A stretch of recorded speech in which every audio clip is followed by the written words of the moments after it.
개 식용 종식을 위한 법안이 국회를 통과했습니다. 이로써 1988년 올림픽을 앞두고 촉발한 개 식용 논쟁이 약 30년 만에 막내리게 됐는데요. 어떤 내용인지 이슈와 법률에서 박시영 변호사와 알아보겠습니다. 어서 오십시오. 네. 지난 9일 여야 합의로 개 식용 금지법이 국회 본회의를 통과했습니다. 자, 어떤 내용이 담긴 법안입니까? 네, 개 식용 특별법은 말 그대로 개 식용을 원천적으로 금지하는 특별법입니다. 식용 목적으로 개를 도살할 경우에 3년 이하의 징역 또는 3천만 원 이하의 벌금, 그리고 식용 목적으로 개를 사육, 증식, 유통하는 경우에는 2년 이하의 징역 또는 2천만 원 이하의 벌금형이 선고되게 됩니다. 그리고 이러한 업자들에 대한 형사처벌 규정은 다만 법이 공포되더라도 3년간 시행이 유예되는데요.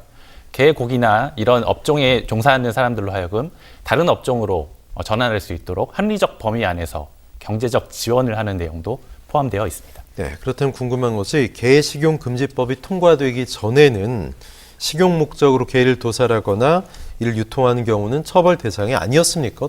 그렇지는 않습니다. 우리나라에서 동물보호법이 1991년에 제정이 되었습니다. 동물보호법에 따르면 정당한 목적 없이 개를 도살하거나 잔인한 방법으로 도살하는 경우에는 형사처벌을 받게 되도록 되어 있습니다. 또한 가축의 경우에는 식용 목적으로 도살하는 것이 허용되지만 개는 가축에 포함되어 있지 않습니다.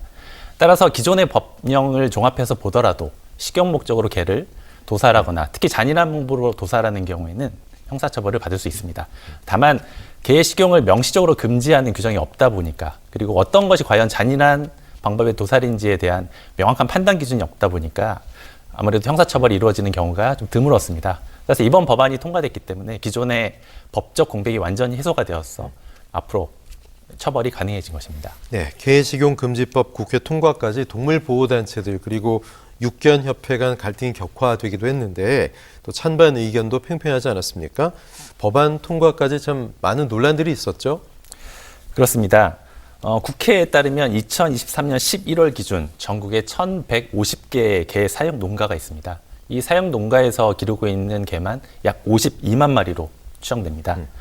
특히 개 농장주 단체인 대한육견협회에 따르면 공식 집계에 포함되지 않은 이른바 영세한 업자들이 기르고 있는 개들까지 다 포함하면 약 200마리의 개가 사육 농가에서 길러지고 있는 것으로 보입니다. 이번 특별법의 경우에는 이러한 관련 업종에 종사하는 사람들의 경제권을 사실상 박탈하는 측면이 있기 때문에 관련 업계에 종사하고 계신 분들은 이 법 제정에 극렬하게 반대를 해왔습니다. 특히 정부가 국가가 특정 업종에 종사하는 사람들의 기본권, 경제권, 직업의 자유, 영업의 자유를 이런 식으로 박탈하는 것이 가능한가라는 부분에 대한 논쟁도 있었습니다. 다만 개를 이제 반려동물로 인식하는 인식이 확대되고 개의 생명권을 보호해야 된다는 인식이 널리 퍼지다 보니까 이번 법안이 진통 끝에 마련이 된 것이고요. 정부는 법안이 통과됐기 때문에 기존 업종에 종사하는 사람들로 하여금 다른 업종으로 전환할 수 있도록 유도하는 정책을 마련할 것으로 보입니다. 네, 어쨌든 유예 기간이 있습니다만 이제 개 농장이나 개고기를 유통하는 관련 업종에 종사했거나 또 판매하는 식당들 같은 경우는 좀 줄어들지 않을까 그런 생각도 드는데, 그런데 키우고 있는 수십만 마리 개가 있을 거 아닙니까? 이건 어떻게 처리를 해야 될까요? 일단 법안을 보면 정부가 이 남은 개들을 어떻게 보호할 것인지에 대한 규정을 마련하도록 되어 있습니다. 예. 다만 이제 법이 막 제정됐기 때문에 어떤 방식으로 이 개들을 보호해야 될 것인지에 대한 명확한 지침은 없는 상태입니다. 다만 언론 보도 등을 보면 정부의 입장은 기본적으로 기존의 개 사육 농가에서 기존 개들을 계속 보호해야 되는 것이 아닌가라는 입장을 가진 것으로 보이는데요. 만약 이러한 입장이라면 좀 다소 무책임한 태도로 보입니다. 물론 농장주 입장에서 폐업을 한 상황에서 개들을 유기하게 되면 동물 유기에 해당되고요. 그렇다고 해서 대량으로 살처분을 하게 되면 동물 학대에 해당되기 때문에 형사처벌을 받게 됩니다.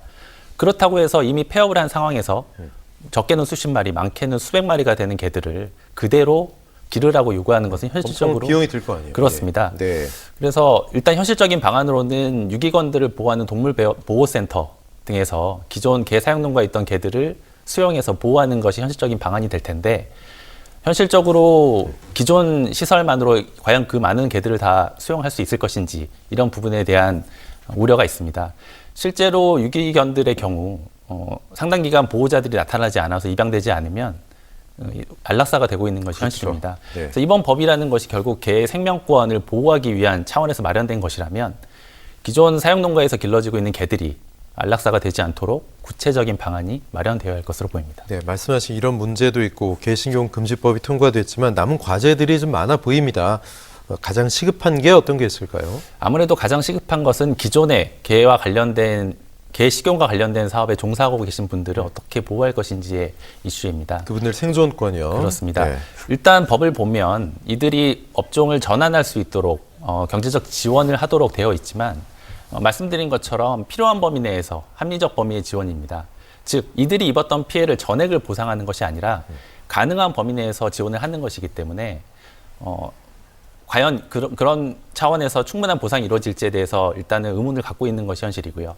무엇보다도 어떤 지원 규모의 내용이나 방식, 절차, 시기 등이 대통령령에 위임되어 있습니다. 네. 그래서 대통령령에서 그러한 내용을 구체적으로 규정할 때까지 상당 부분 진통이 예상되는 상황입니다. 네, 주제를 좀 바꿔보죠. 지난 11일 유해 가습기 살균제를 제조 판매한 혐의로 기소돼 1심에서 무죄를 선고받은 SK케미칼과 애경산업 전 대표가 2심에서 유죄가 나왔습니다. 자, 먼저 좀 시간이 지났는데 가습기 살균제 사건 좀 정리해보죠. 어떤 사건이었습니까? 네, 가습기 살균제 사태는 가습기 살균제를 사용한 시중에 유통된 가습기 살균제를 사용한 사용자들이 폐 손상 등으로 심한 경우에는 사망에 이르는 사건입니다. 지난 2011년 세상에 처음 알려졌는데요. 영유아나 산모 등 취약계층이 큰 피해를 입었습니다. 현재까지 확인된 피해자 수만 약 5,600명, 이 중에서 사망자는 1,200명이 이릅니다. 검찰은 가습기 살균제를 제조, 판매한 회사의 대표들에 대해서 업무상 과실치사상죄를 적용해서 기소를 하였는데요. 옥시의 경우에는 대법원에서 유죄 판결이 확정되었었지만 SK케미칼과 애경산업의 전 대표에 대해서는 1심에서 무죄가 선고되었다가 이번 판결에서 유죄가 선고된 것입니다. 네, 사회적으로 굉장히 파장도 있었고 재판 기간도 상당히 길었습니다. 1심에서 무죄가 나왔는데 항소심에서는 유죄가 나왔단 말이죠. 법원의 판단이 2심에서 바뀐 결정적인 이유가 뭐라고 보십니까? 1심은 두 회사에서 제조한 제품에 포함되어 있는 CMIT, MIT 성분이 폐질환이나 천식을 유발한다는 점이 입증되었다고 볼 수 없다라고 네. 판단을 했었습니다. 즉 현재까지 연구 결과에 따를 경우에는 그 옥시의 제품에 포함되어 있던 PHMG와 달리 두 회사가 제조 판매한 살균제에 포함된 성분만으로는 폐질환이나 천식을 유발한다라고 보기 어렵다는 것입니다. 그러나 항소심의 판단은 달랐습니다. 기존 연구 결과만으로도 두 회사는 안전성 검사 없이 가습기 살균제 제품을 상품화했었고요. 가습기 살균제를 제조 판매한 회사들에게 요구되는 주의 의무를 위반했다라고 판단을 하였습니다. 법원은 이 사건을 전 국민을 상대로 안전성 검사 없이 독성 시험이 행해진 사건이라고 규정하고 유죄를 선고한 것입니다. 네, 유죄 선고에도 불구하고 피해 유족들은 이번 판결에 대해서 그렇게 환영하는 분위기만은 아닌 것 같습니다. 그래도 부족하다는 겁니까? 이유가 뭘까요?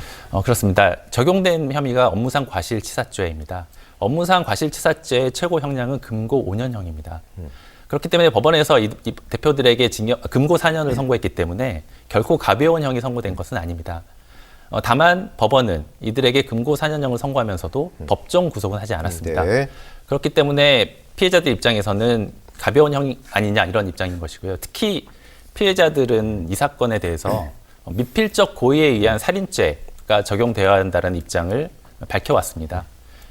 비록 1심이 무죄가 유죄로 변경된 것은 다행이지만 아무래도 형이 낮다는 점, 법정 구속이 되지 않았다는 점, 그리고 무엇보다도 이 사건이 발생한 지 13년이 지나서야 유죄가 선고됐다는 점에 대해서 아쉬움을 표하고 있습니다. 네, 현재 가습기 살균제 피해자들은 기업을 상대로 형사뿐 아니라 이제 민사소송도 손배소도 청구하고 진행하고 있는 것으로 아는데 이 판결이 민사소송에도 영향을 좀 줄까요? 아무래도 민사소송에서 피해자 쪽 주장이 입증되는 데 있어서는 도움이 될 것으로 보입니다. 우리나라 형사법 체계를 보면 민사법원의 재판과 형사법원의 재판은 별개의 절차입니다. 따라서 형사법원의 판단이 민사법원을 구속하지 않고 반대로 민사법원의 판단이 형사법원을 구속하지도 않습니다. 다만 현실적으로 형사재판에서 내려진 판단은 민사법원에 영향을 미칠 수밖에 없습니다. 특히 이번 판결에서 가습기 살균제 성분과 피해자가 입은 피해 사이에 인과관계가 인정됐기 때문에 민사법원에서도 동일한 쟁점이 심리될 때 피해자 쪽 주장이 받아들여질 확률이 높아진 것으로 볼 수 있습니다. 네, 좀 궁금한 것이 있는데 소송에 참여하지 않았어도 내가 당시에 가습기 살균제를 썼었고 당시에 피해를 입은 것 같은데 지금이라도 손배소를 청구하고 싶다. 이런 소송도 혹시 잠재적 피해자분들도 계실 거란 말이죠. 가능할까요, 변호사님? 지금 이 사건이 최초 벌어진 게 2011년이기 때문에 네. 지금은 2023년이라서 기간이 많이 지난 것은 사실입니다. 다만 이 피해라는 것이 2011년에 발생했다 하더라도 그 해당 가습기 살균제로 인한 피해가 현실화되는 과정에서는 뭐 13년, 14년, 15년 이후에 이제 발생했을 확률이 있습니다. 그러니까 법원에서는 손해배상을 청구하기 위해서는 10년의 기간 내에 이제 재판을 청구해야 하는데요. 네. 만약에 피해 사실이 뭐 이후에 발견됐다라는 걸 인지했다면 이 민사소송을 청구하는 것은 가능합니다. 특히 이번 그 형사 판결에서 유죄가 선고됐기 때문에 동일한 제품을 사용했던 사용자들의 경우에는 민사 손해배상을 청구할 경우 인용될 가능성이 높아진 측면이 있습니다. 예, 예를 들어서 증상이 뭐 잠재되어 있다가 누적되어서 나타난 것이 이제 10년 이내에만 들어오면 추가 민사소송을 제기할 수 있다는 말씀이거든요. 그렇습니다. 그렇군요. 자, 아직 뭐 대법원 판결이 남아 있습니다만 1심에서 나왔던 판결이 2심에서 뒤집혔단 말이죠. 다시 대법원에서 상고심에서 또 번복될 가능성도 아직 남아 있는 겁니까? 어떻게 보십니까? 그렇습니다. 이번 판결을 보시면 1심 판결과 항소심의 판결이 달랐습니다. 마찬가지로 항소심의 판결과 상고심의 판결이 달라지는 경우도 종종 발생을 합니다. 이번 사건의 경우에 이미 발생한 사실에 대해서 기존 연구 결과만으로 인과관계가 인정될 것인지 여부에 대해서 판단이 달라진 것이기 때문에 대법원도 그러한 인과관계가 인정되는지 여부를 집중적으로 살펴볼 것으로 보입니다. 통상 항소심의 판결이 상고심 단계에서 뒤집힐 확률은 10%를 넘지 않는 것으로 보고 있습니다. 네. 다만 이 사건의 경우와 같이 1심과 항소심의 판단이 달라진 경우라면 아무래도 상고심이 항소심의 판단과 다른 판단을 내릴 가능성이 상대적으로 높습니다. 따라서 대법원이 어떤 판단을 내릴 것인지에 대해서는 좀 기다려볼 필요가 있을 것 같습니다. 알겠습니다. 이슈와 법률 박시영 변호사와 얘기 나눴습니다. 고맙습니다.